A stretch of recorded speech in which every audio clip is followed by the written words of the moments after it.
Hello दोस्तों, welcome to my channel stock market का future. तो आज हम जो बात करेंगे वो बैकवर्ड एंड फॉरवर्ड इंटीग्रेशन के बारे में बात करेंगे। आपने बहुत सारे बिजनेस देखे होंगे जिनका फ्यूचर की जो स्ट्रैटेजी होती है वो बैकवर्ड इंटीग्रेशन होती है या वर्टिकल, या आप जिसे फॉरवर्ड इंटीग्रेशन भी कह सकते हैं, राइट। तो आज हम लोग बात करेंगे कैसे, क्यों इसे बैकवर्ड कहा जाता है, क्यों इसे वर्टिकल या फॉरवर्ड इंटीग्रेशन किया जाता है। फॉर एग्जांपल, मेरी एक कंपनी है, मैन्युफैक्चरिंग कंपनी है, ठीक है। मैं जो बनाता हूँ वो टी शर्ट बनाता हूँ या शर्ट बनाता हूँ, आप कह लीजिए, मान लीजिए, ठीक है। मुझे इसका जो प्राइसिंग पड़ता है वो 150 रुपीज़ जो है वो मुझे कॉस्टिंग पूरे रॉ मटेरियल की पड़ती है, ठीक है। और पूरा बनाने का खर्चा मुझे 150 रुपीज़ पड़ता है। मैं 50 रुपीज़ प्रॉफिट ऐड करके इसे जो बेचता हूँ, मेरे आगे जो भेजता हूँ डिस्ट्रीब्यूटर को, वो 200 रुपीज़ में बेचता हूँ। इट मीन्स 150 रुपीज़ का मेरा कॉस्टिंग है, 200 रुपीज़ का बेच रहा हूँ, मेरा 50 रुपीज़ का यहाँ पे मार्जिन है। बट बहुत सारी कंपनी क्या करती है, इसे ग्रो करने के लिए, बिजनेस उनका काफ़ी अच्छा मेंटेन होता है, मार्केट में अच्छा खासा नाम होता है, बट ये बिज़नेस को और ज़्यादा प्रॉफिटेबल बनाने के लिए या और भी ज़्यादा बिजनेस के डीप डाउन करने के लिए वो क्या करती है, ये जो 150 रुपीज़ का जो कॉस्टिंग आती है, इसे बहुत सारे कंपनी से रॉ मटेरियल बाय करने होते हैं, राइट।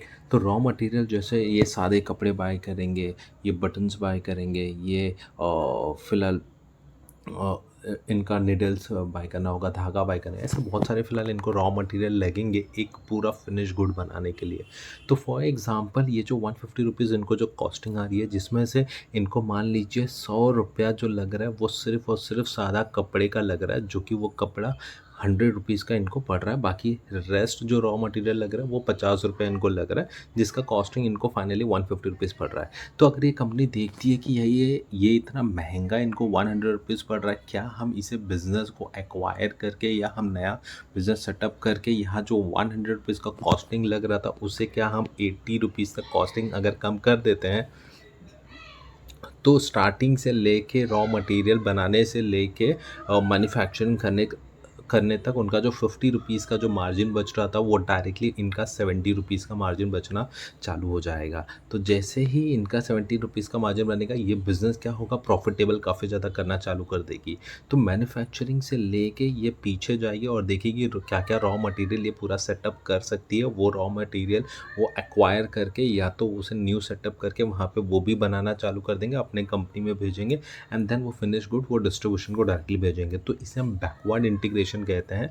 जो कंपनी पीछे जाके जो बिज़नेस है उसको डिसरप्ट करके खुद से बिज़नेस वहाँ पे करना चालू करेगी और खुद की ही कंपनी बना के अपने ही कंपनी को बेचेंगे, उसे हम बैकवर्ड इंटीग्रेशन कहते हैं।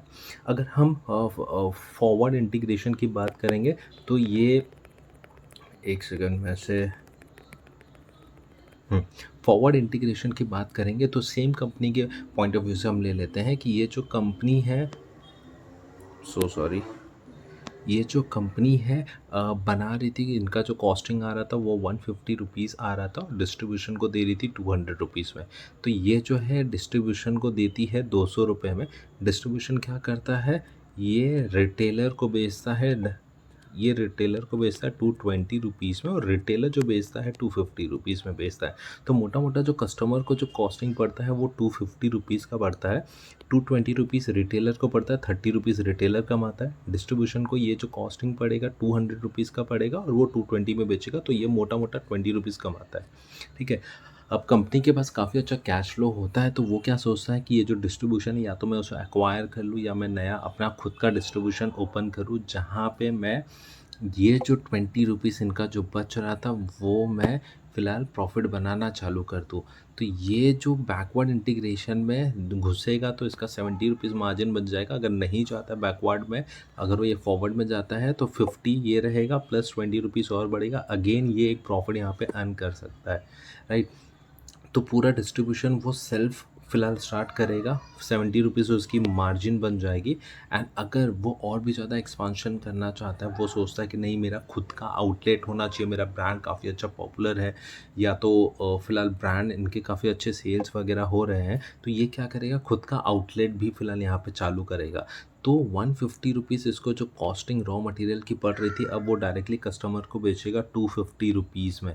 मतलब ये जो डायरेक्टली जहाँ पे उसको 50 रुपीज़ का मार्जिन बच रहा था, अब वो डायरेक्टली 100 रुपीज़ का मार्जिन बच रहा है। तो इसे हम फॉरवर्ड एंड वर्टिकल इंटीग्रेशन कहते हैं, जहाँ पे वो बिज़नेस के आगे के बारे में सोचता है एंड कस्टमर को वहाँ पे एंड टू एंड बेचने की कोशिश करता है।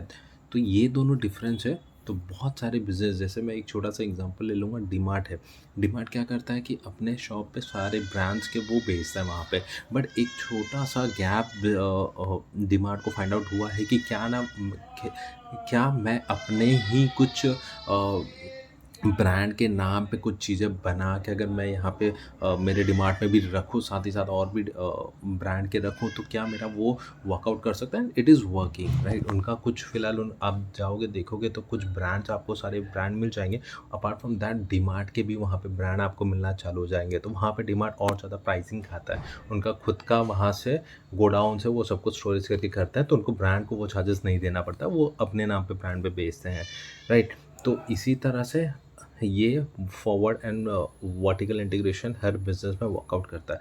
अगर आपको ये वीडियो काफ़ी नॉलेजेबल लगा, प्लीज़ सब्सक्राइब एंड लाइक कीजिए, हमें सपोर्ट कीजिए, ताकि मैं और भी अच्छे आपके लिए वीडियो लेके आता रहूँ।